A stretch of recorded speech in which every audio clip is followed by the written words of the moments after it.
All right, welcome back to Sea of Startups, where we are decoding the future of venture capital and innovation in Southeast Asia. I'm Kevin. And I'm Kim. So, Kevin, you brought something absolutely wild to our research table this week, and it's pretty cool. Before everyone starts spacing out for the weekend, I haven't been this excited about this story since we covered like the last episode, the first few unicorn exits back in in our sixth episode. Yeah. What basically happened here is my news feed all of a sudden I popped up with this story. I was like, we got to dig into it because we've been talking about AI, we've been talking about data sensors, and inside of my feed, as I'm probably like pushing off some sort of other work and just reading news just to keep myself excited, I end up seeing this story about how Google is planning space-based AI data sensors, and my nerd radar immediately pops up because they ended up releasing some research, and I'm like, all right, this is really nerdy for one, and this could be really interesting in regards to the infrastructure constraints that we've talked about. We talked about battery technology in Yep. different areas. We talked about the energy, the cooling. We talked about a few different aspects, but we never Yeah. talked about putting all of this in space. What I have right now, at least the latest I've heard a couple of months ago was the one in China, underwater data centers. That itself for me was like, whoa, okay, that's interesting because these modules are typically installed at depths between 30 to 200 meters, and space is like a whole new other level. So I'm pretty curious to know how that's gonna work because we are looking at radiation hardened AI chips, orbital dynamics, and a potential 100 billion GDP contribution to our region by at least that's what my research telling me. The name itself is pretty cool. It's called Project Suncatcher. It's no Which pun intended. implies Yeah, it's using solar energy for one. I mean, exactly. based upon Yeah, that name.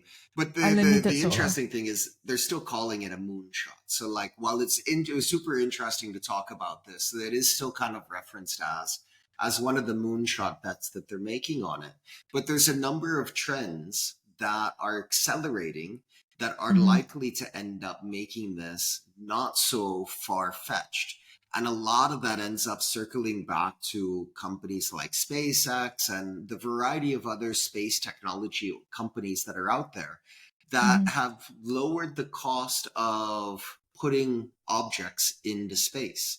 The load cost these days is significantly lower than it has historically been. So the Mm-hmm. economics of actually putting all this infrastructure starts becoming a little bit more realistic. And so Yeah. we may actually end up seeing this in the not too far, considering the pace of acceleration in regards to the reduction of these costs. Not to deviate, but we did see the news story about Blue Origin get preparing their Mars launch. Obviously, we've seen some of the stories on SpaceX. We've seen a number of other space stories. All of that is trending. That is actually making this more feasible or more economical, I should say, rather. It's not too far away now. The next thing you know, maybe on top of having last couple of episodes about automatic cars, it's going to be flying cars next. Who knows? Apart from space data centers, and fair warning, this episode might fundamentally change how you're going to think about where to deploy capital, whether you're to space or some other area. So buckle up.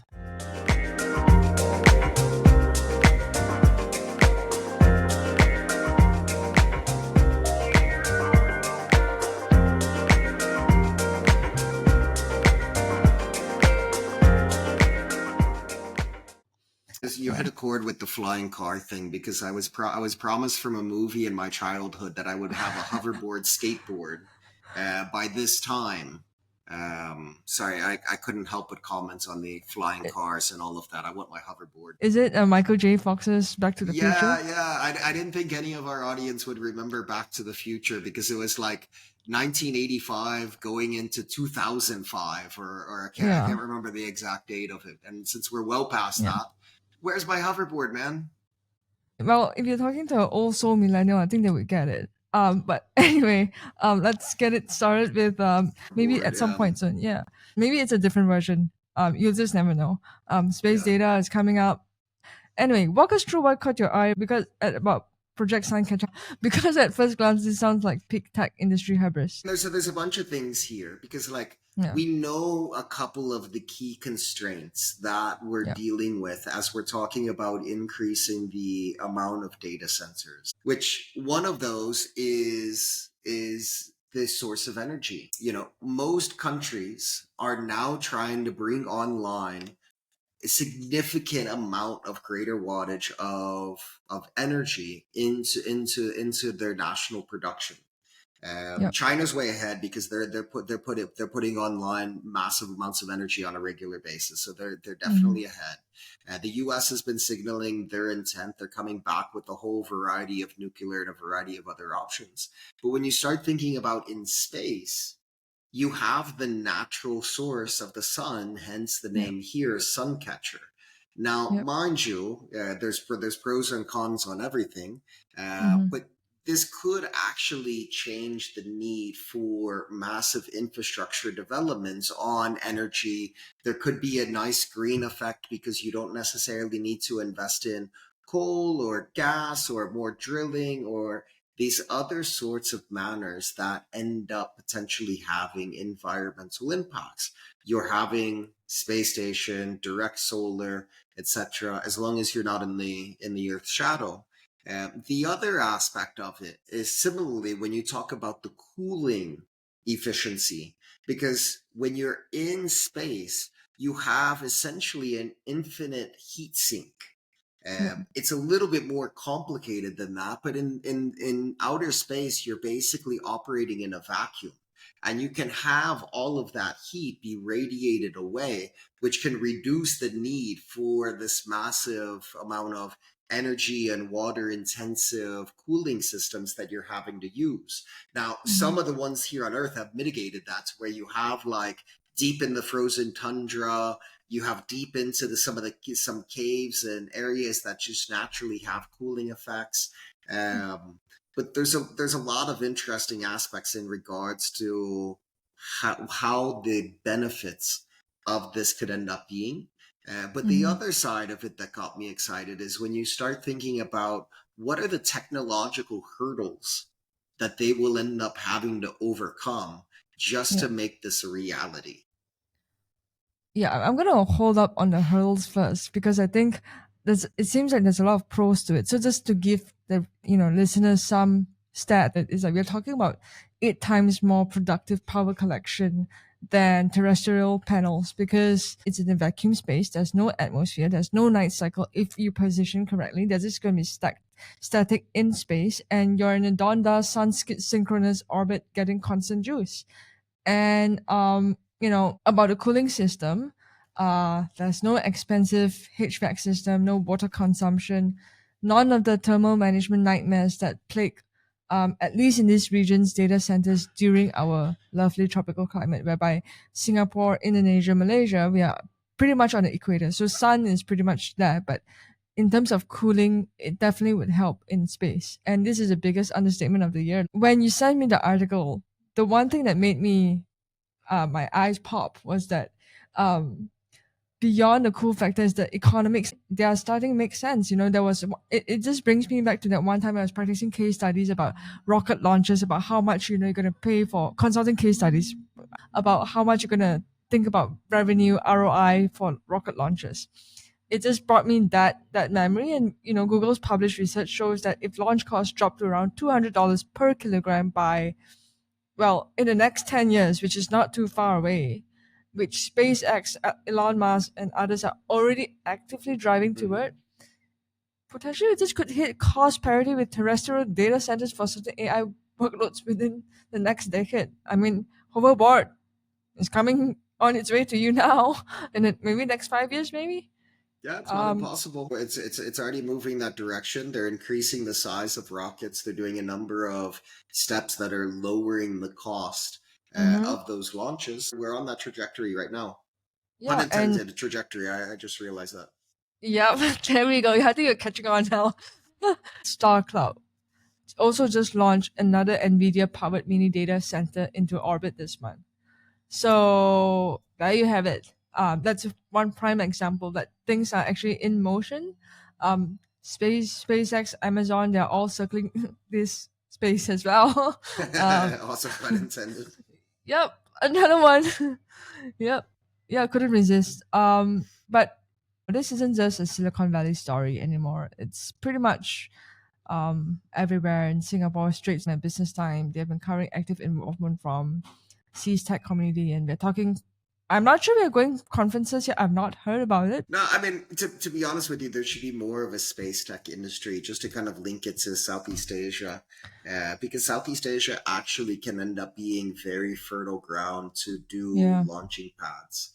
yeah. It would provide greater diversification for the space industry so that they're not overly dependent upon a small number of launching pads, given the closeness to the equator, the relative calm, since we're kind of like in the eye of the storm, while all the typhoons are hitting other parts and earthquakes and volcanoes and all of that. Here in Malaysia slash Singapore area, we're pretty calm. And if you look at it, there are a lot of deep techs moving towards that direction as well. And I'm not it they do exist in Southeast Asia. So I think one way or another, as long as we get to buckle up with coming up with more deep tech stuff, not that coherent at this point because I'm a bit spaced out. No pun intended too. But yeah, totally agree with you. I mean, I do foresee that there could potentially be a return of traditional industries to the center of innovation, because agriculture with space involved. There's this Earth. What's it called? I just read it this morning. Earth um observation that you use the satellites, and then you can you can be more precise in your yield, or it helps with agriculture stuff. I know Yeah, I'm not there's being been a few clear, but startups that yeah. I've seen that have been using space imaging in order Yeah, to space give better imaging. data for agricultural industry.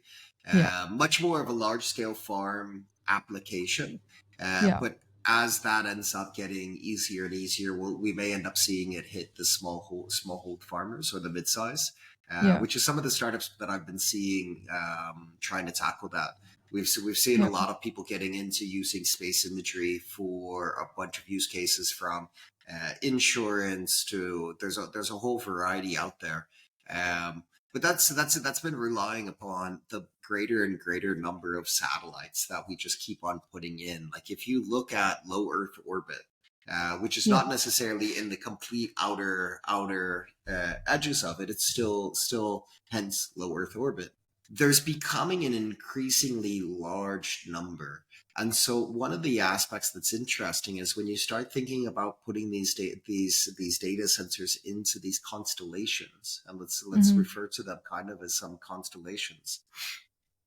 You have this ability in order to connect a whole bunch of satellites around each other. So the same way that you're starting to see Starlink giving internet access into remote areas of Philippines, for example, or many other parts of the world, you're also Yeah. going to end up seeing the ability to end up linking up with, ideally in the long run, another form of low latency data and Mm-hmm. analytics capability that is Mm-hmm. not going to require the infrastructure to tear down tropical rainforest or other sorts of natural environments in order to get that same impact, which is another interesting aspect of it. That in the long run, this could actually be very beneficial from a terrestrial ecology preservation, uh, environmental preservation aspect. Speaking of that as well, like you're also running AI models right there in space, beaming down actionable insights instead of raw data. I mean, just from the aspect of agriculture, I was just at an ag tech event as well. But it does relate to a certain extent. There's this Canadian company, this startup called Maya Farms. So it uses mushroom, the mycelium protein that helps with space food. This startup, it's now backed by NASA. So that's one way of looking at how the investment in space now is definitely on the rise. I wouldn't say it's still on a growth rate, but even food wise in ag tech, people are looking about what sustenance in space is like. I'm just bringing that up because I thought that was pretty interesting since we're in the topic of space. And even then, we are talking about potential yield improvements worth 8 billion annually across the region. Mining, utilities, insurance, supply chain management, every major industry gets transformed. And I think given how Southeast Asia is still to a certain extent quite agriculture focused, this could be very beneficial for places like Thailand or Vietnam, where agriculture is one of their main source of trade. And it feels like honestly, it feels like the cloud revolution all over again, but vertical instead of horizontal, because it's a production whereby you get to measure, and then you measure based on the yield, and then not only that, in terms of shipping, you get to use all this this what you might call it, earth observation data. You can look at optimizing shipping routes based on weather patterns or identify infrastructure vulnerability. So on the flip side, it's like, I think cutting down trees, like you said earlier, wouldn't be that much. Hopefully it can be cut down. Well, yeah, a pun not Yeah. intended. That's one way to it could be more beneficial in this regard. Back to the cloud as well. The cloud has democratized compute for startups. So space tech is about to, well, democratize earth scale intelligence. I think it's pretty cool. Really, it is pretty cool.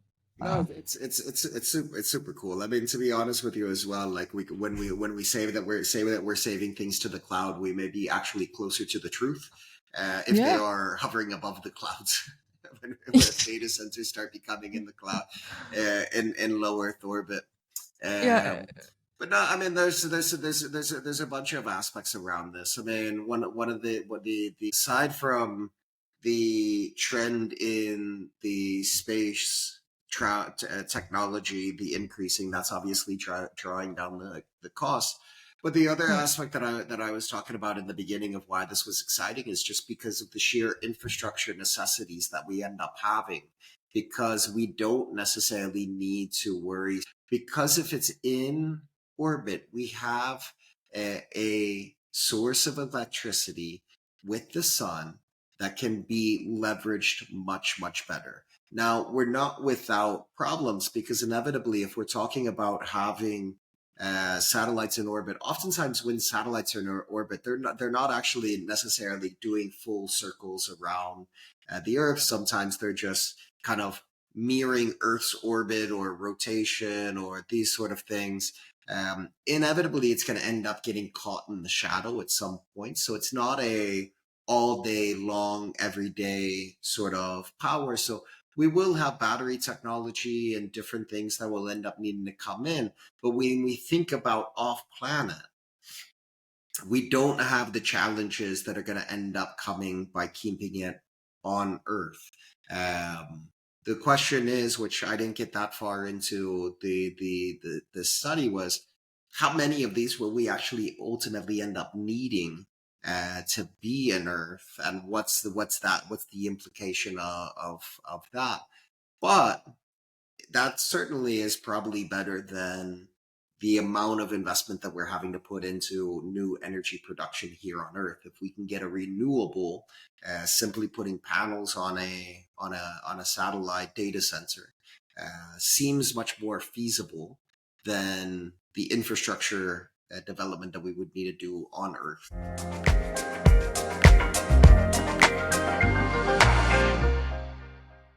What I'm hearing is we are trying to use what we have on Earth to capture whatever that's out there, right? Because even then, I feel that if you jump on this space too early, my next question would be what happens to the renewable technologies that we've been doing so far. So much talk about ESG, the wind farms, and all that.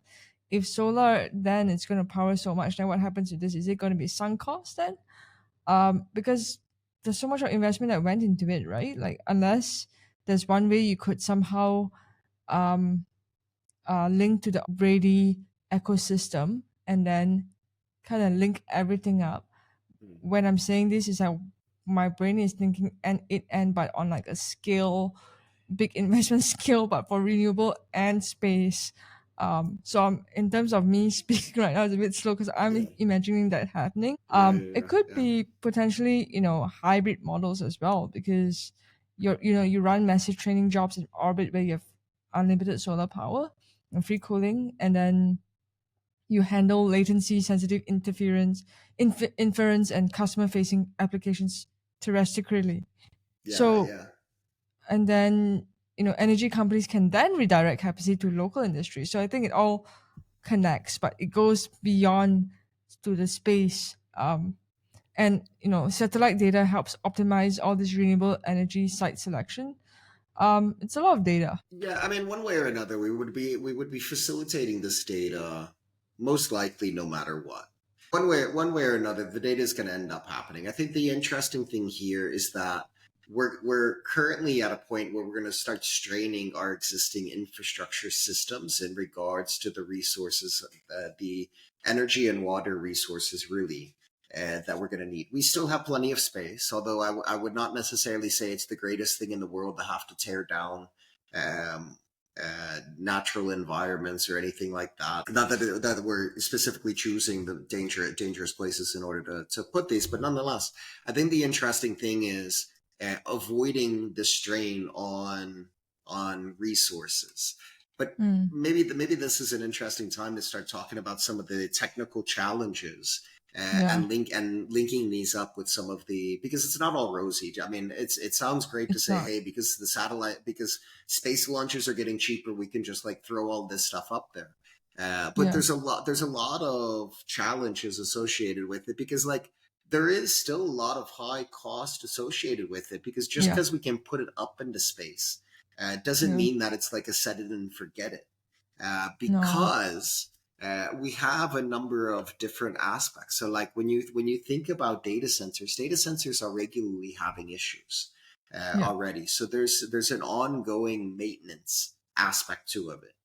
If yeah. it's sitting in low Earth orbit, how are we doing this maintenance? Are we going to have humanoid robots? Is that what we're waiting on in order to be able to facilitate the maintenance? Or are we going to have to send an astronaut up every single time that we need to, like, you know, turn a couple of screws and change some wires out? Like what's that going to be? I'm Um, thinking humanoids on your hoverboard. Uh, maybe like the hoverboard in the movie only got like 20 centimeters off the ground, but maybe that's where what I was promised is going to end up being. yeah, I mean, you're talking Um, about automated cars now, right? So the next best thing is to experiment, is not to use humans, because humans are much higher cost compared to mm. humans. So Maybe build a we have better humanoid hoverboard. robots that are sitting inside of the data Exactly, centers. Maybe exactly. that's the hack that we need.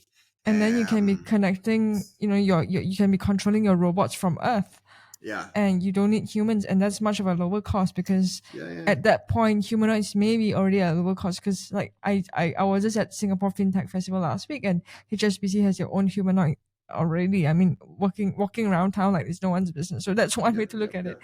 If they're Yeah. already putting things in motion, I don't see why not. But it, like you No, said, that'll definitely come. I mean, but then again, it does require intensive coordination with not Yeah. only you know, bringing that up to space, but also, talking about digital sovereignty, national authorities. What about the national security, right?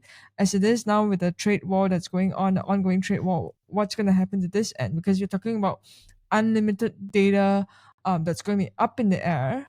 There's not much of regulations there as well, because this is a whole new other space.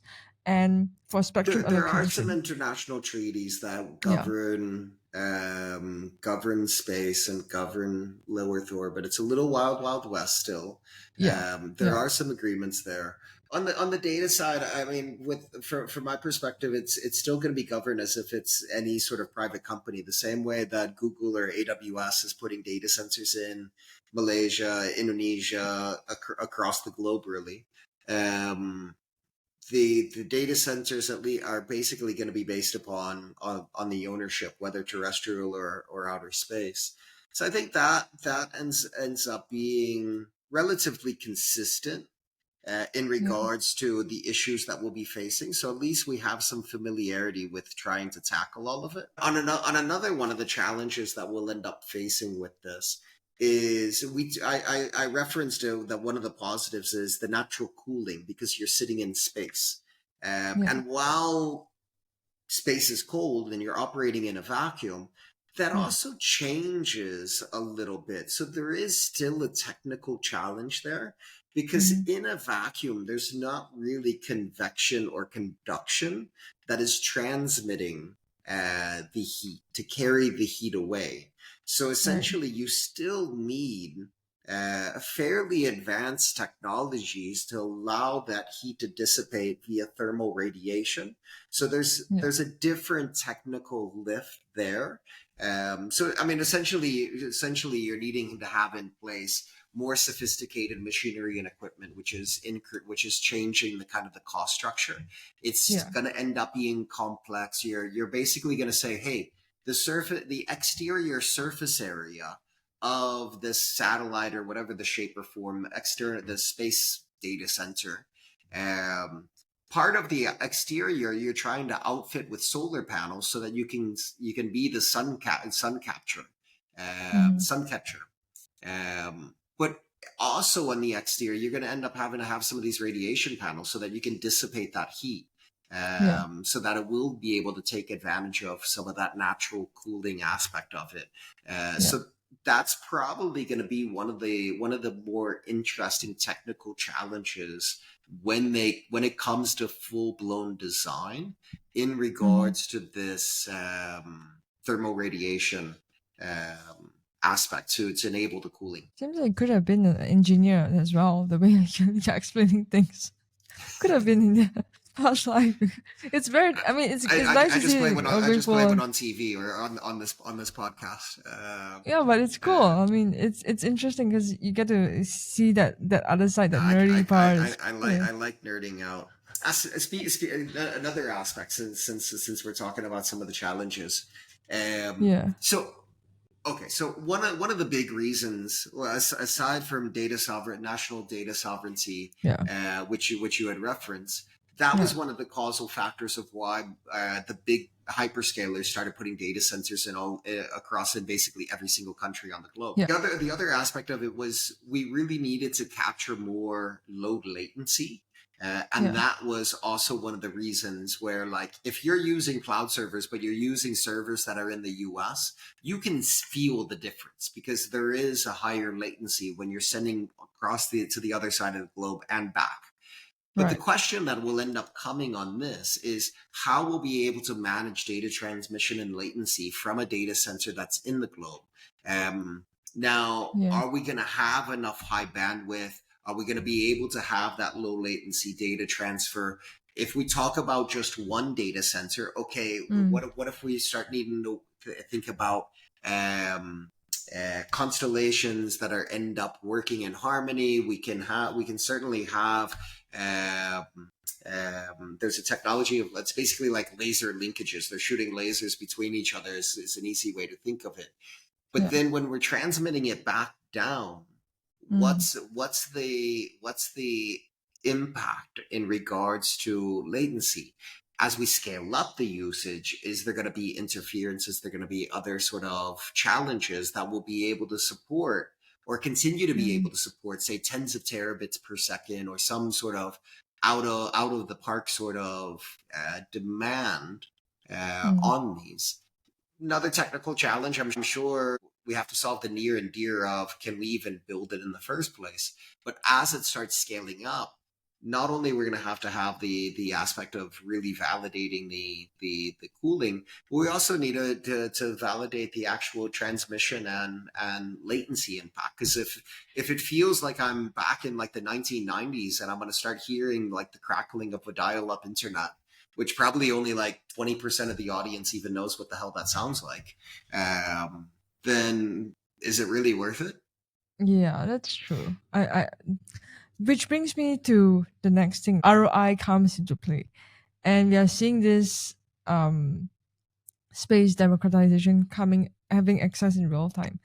And like we said earlier, launch costs have dropped from 10K per kilogram 2 decades ago into 1.5K today, and it's still falling. So does that mean that space is no longer the exclusive domain of governments and massive corporations? Because, for example, Singapore, Malaysia, Indonesia, they're all launching space tech initiatives now, accelerators and government programs. And Even then, within this space, local startups, there are a few deep tech, space focused startups that are forming consortia with global players. And for example, this surge in deep tech VC funding focus on satellite communications, Earth observation analytics, space hardware, and orbital infrastructure. Um, Startups that were impossible 5 years ago are now viable Series A candidates. Some names that come across is AzerX out of Singapore, $30 million plus in funding, founded by ex-Singapore Space Agency veterans, building satellite data platforms specifically for sea supply and agriculture. One Orbit, $12 million raised, developing AI-powered satellite constellations for environmental monitoring. Another one from Malaysia, LunarSat, focusing on affordable small satellite manufacturing. And these are real companies which are, solving real problems with actual revenue models. And from a capital allocation perspective, we are watching an entire subsector getting built from scratch. So what I'm trying to say here is, as much as we're looking at whether the ROI is there, I'm a bit optimistic in that sense that there are companies from C which are already putting things into across. But then again, technicalities, this is not done before. Then it does create doubt to say whether it's worth it or not. Why I'm bringing this part is because to make it more relatable to VCs, because it's a lot about space, and I don't really them spacing out. I think this is the fourth time using this pun. It's not zero sum. But even on the other end of the world, global players is that Planet Labs out of Silicon Valley, 500 million, and operates one of the largest Earth orbital constellations in the world. And even Japan as well, Finland as well, Capella Space in the US, they're all looking for Southeast Asian partnerships because we do have unique cases and massive markets that they want access to. So potentially it could be something that East meets West, and then looking into space, where space is the unknown, and it'd be like space against Earth kind of thing going on. Well, y- it's kind of cool about how things are moving now. Like, companies are really pushing the boundaries about going to space.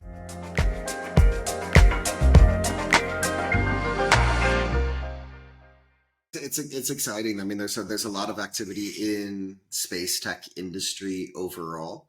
Um, one of the smaller companies. There's a company also in Malaysia called Aphelia, which is doing wireless charging.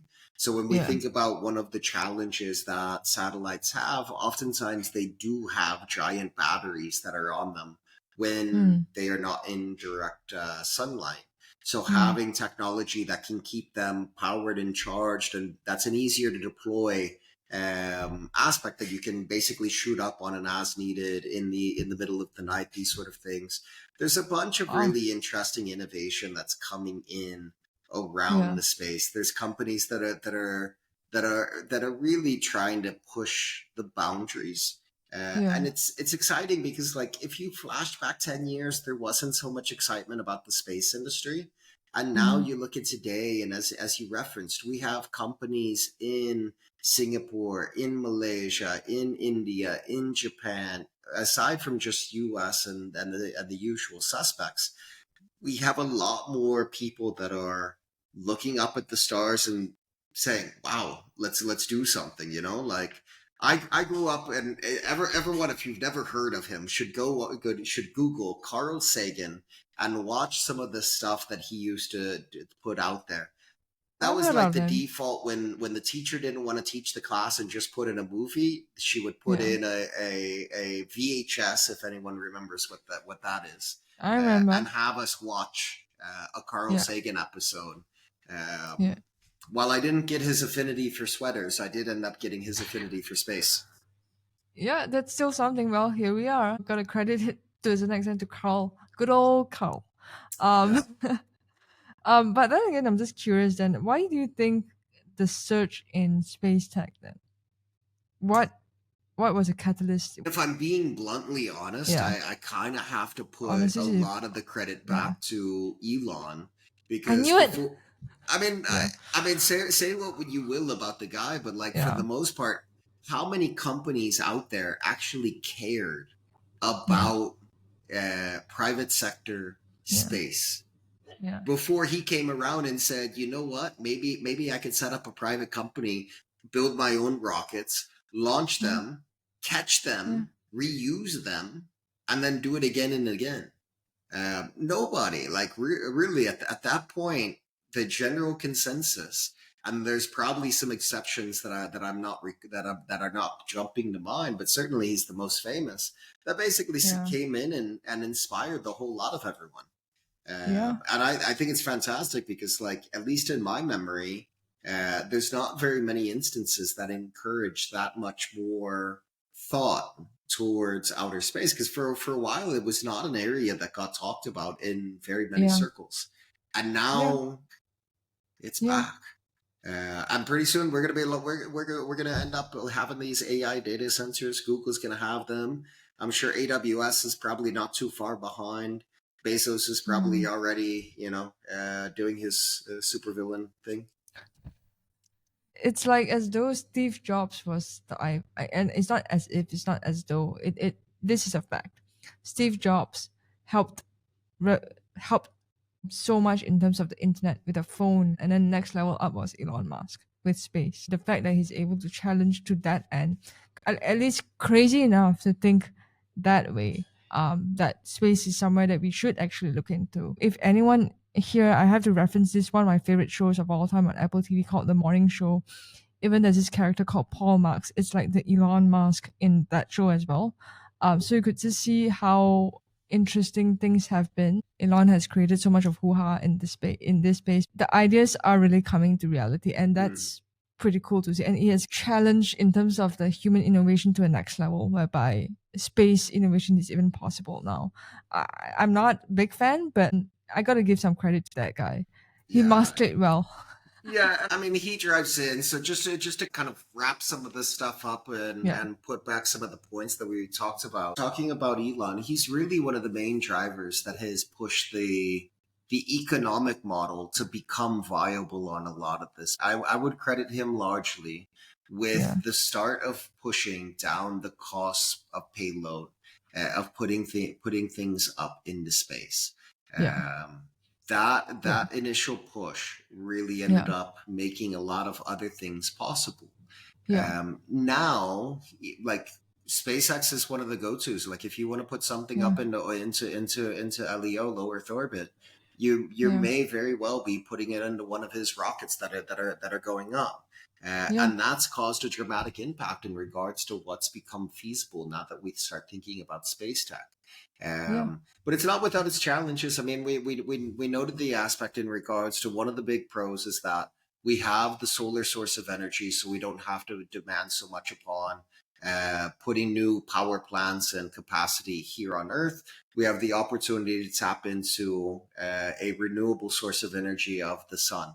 Not without its challenges, because we're in the shadows, so we likely have some battery technology. There's likely a lot of other things.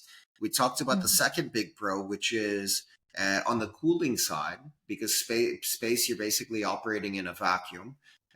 We wouldn't necessarily again have to worry about our natural resources here, which is the energy and water that it would require in order to cool the data centers that are here domestically.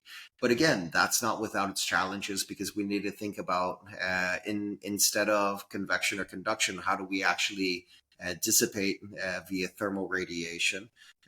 We have the other aspect, which is we then need to think about how, as the capacity starts building up, and if this actually becomes a thing, how do we end up managing the transmission and latency impacts that this will end up having? But all of those are challenges that come after we take the initial steps. So I'm super excited personally to see yeah, these sort of stories. yeah, And I hope that as startups around Southeast Asia are seeing this, that we look around and say, we've got a ton of startups that are operating in the space. Let me start thinking about some of the problem statements that will come from all of this. And how can we tap into it, either by using a use case or in order to further enable? to have a plot twist that comes with it as well, because there are many ripple effects apart from space, but into the traditional industries that I think we've briefly mentioned. But it's good to just put it out there, like agriculture, mining, and utilities. And why is because they're going to capture about 80 to 90% value from space based analytics as well. So it won't be direct impacts, but at least indirect impacts for not just space focused startups. It could be, a founder or investor that's involved in agriculture, because agriculture in Southeast Asia is a $400 billion industry that's been fundamentally inefficient for centuries. So in that from that aspect, I think it's going to be a big impact to us. Farmers make planting decisions based on historical patterns and gut instinct, and yields are unpredictable. So this would definitely now layer in satellite-based Earth observation with AI-powered analytics. Again, it's another compounding effect, right? Suddenly you're giving farmers predictive insights about soil health, about optimal planting windows, water stress, pest threats, all derived from space data that updates daily or even hourly. And when we speak about ROI, I think it is pretty worth it. It is measurable. Even mining and resources. This is where it gets even more interesting, because these are industries with massive capital budgets and strong incentives to adopt new tech. And even by perhaps it's going to improve the relations between countries through space, because mining companies can use satellite imaging for exploration. I think I'm getting a bit excited. Identifying mineral deposits without expensive ground surveys. And oil and gas, it's similar. You're talking about pipeline integrated monitoring, asset tracking, operational risk reduction. Utilities, possibly the biggest one, because data centers power equals to power grid, and power companies desperately need better tools for grid monitoring. So it's a lot of space-based data that gives them, um, for lack of a better, God's eye view of their entire infrastructure in real time. From this aspect, it could be a full circle moment for traditional industries, whereby you're making them competitive with digital native businesses. Cautiously optimistic, um, and it is very important, but it requires a lot of intentionality. On at least on Southeast Asia's part, we can't just wait for Silicon Valley to come solve our problems. We could also potentially take the first step too, though we do need some regional champions. But aggressive VC deployment. This is not our first time anyway, and policy coordination across ASEAN nations. I mean, we just talked about ASEAN, so ASEAN could step up as well. This is one area that they could have it space out to them too. That's another punch. And that's all we got for today's episode. If you're building something in this space, man, there's a lot of spaces today. Whether it's space tech directly or applications leveraging satellite data, reach out to us. We're keen to explore if you're actively looking to support founders tackling these massive problems. And even then, in the next couple of future episodes, in the very near future, at least, we're gonna have one of the solar companies that just IPO'd. The CEO is coming on board, so that'll be interesting. That's relevant to this topic as well. So until then, gotta stay curious, gotta stay skeptical, and gotta keep on building. And this is the Sea of Startups. See you in the next one.